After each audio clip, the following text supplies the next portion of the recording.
निवडणूक आयोग आणि मतदार याद्यांमधील घोळ, एकूणच निवडणूक आयोगाच्या कारभाराच्या विरोधात आज महाविकास आघाडीमधील 3 प्रमुख पक्ष आणि सोबतच मनसे यांनी मुंबईमध्ये सत्याचा मोर्चा काढलेला आहे। आणि हे सगळं जे चालू आहे निवडणूक आयोगाचा कारभार तो नेमका कसा आहे हे सगळं समजून सांगतात राष्ट्रवादीचे हे सगळे कार्यकर्ते।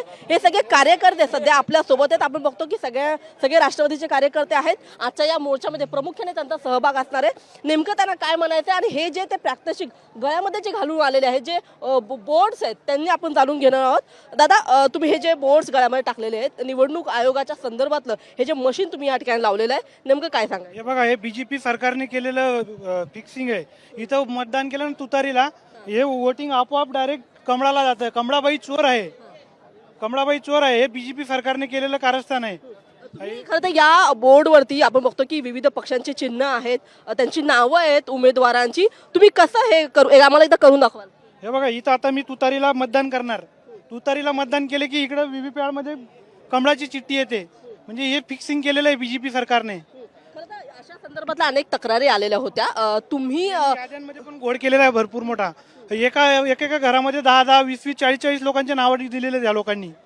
म्हणजे डुप्लिकेट मतदान नोंदवतात आणि कुठून तरी बसेस भरून आणतात आणि मतदानाला नेतात। आता त्या लोकांनी इथं तुतारीलाही मतदान दिलं ना तरी ते वोटिंग बीजेपीलाच जात आहे।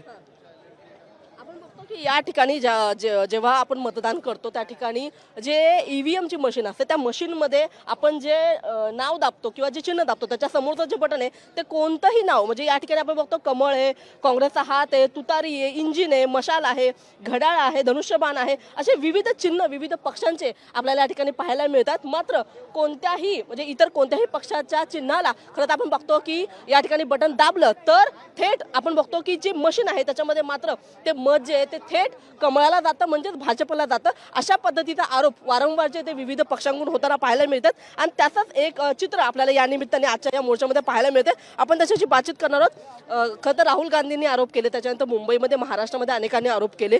कसा घोळ मतदान याद्यांमध्ये आणि ईव्हीएमच्या मशीनमध्ये होतोय? मुळात मतदान याद्यांमध्ये अनेक प्रकारचे बोगस मतदार यांनी पैसे देऊन म्हणा किंवा सत्तेचा गैरवापर करून भरलेले आहेत। बऱ्याच ठिकाणी आपण पाहायला बघतो, आमच्यासारख्या नवी मुंबईच्या शहरामध्ये सार्वजनिक शौचालयामध्ये सुद्धा मतदारांची नावं नोंदवली गेलेली आहेत। आयुक्त निवासामध्ये मतदारांची नावं आहेत। 10x10च्या खोलीमध्ये आज 100 लोकांची मतदारांची नावं नोंदवली गेलेली आहेत। काही ठिकाणी एकाच नंबरवरती 500, 550 मतदारांची नावं नोंदवली गेलेली आहेत। मुळात हा सगळा भ्रष्टाचार आहे। लोकांनी या सत्ताधाऱ्यांनी स्वतःच्या सत्तेचा गैरवापर करून जी लोकशाहीची हत्या करण्याचं जे ठरवलेलं आहे आणि त्याचंच हे सगळं प्रात्यक्षिक आहे। म्हणजे आज कुठच्याही उमेदवाराला तुम्ही मतदान केलं, कुठच्याही चिन्हावरती बटन जरी दाबलं तरी ते मत डायरेक्ट भाजपला जातं। आपण बघतो की या ठिकाणी हा डेमो दाखवण्याचा प्रयत्न आहे। आपण आणखीन कार्यकर्त्यांशी बोलणार आहोत। जशा पद्धतीने मतदार याद्यांमध्ये घोळ आहे तशाच पद्धतीने ईव्हीएमच्या मशीनमध्ये सुद्धा सेटिंग आहे का, काही घोळ आहे? 100% असणारच आणि आहेच, हा आमचा स्पष्ट आरोपच आहे।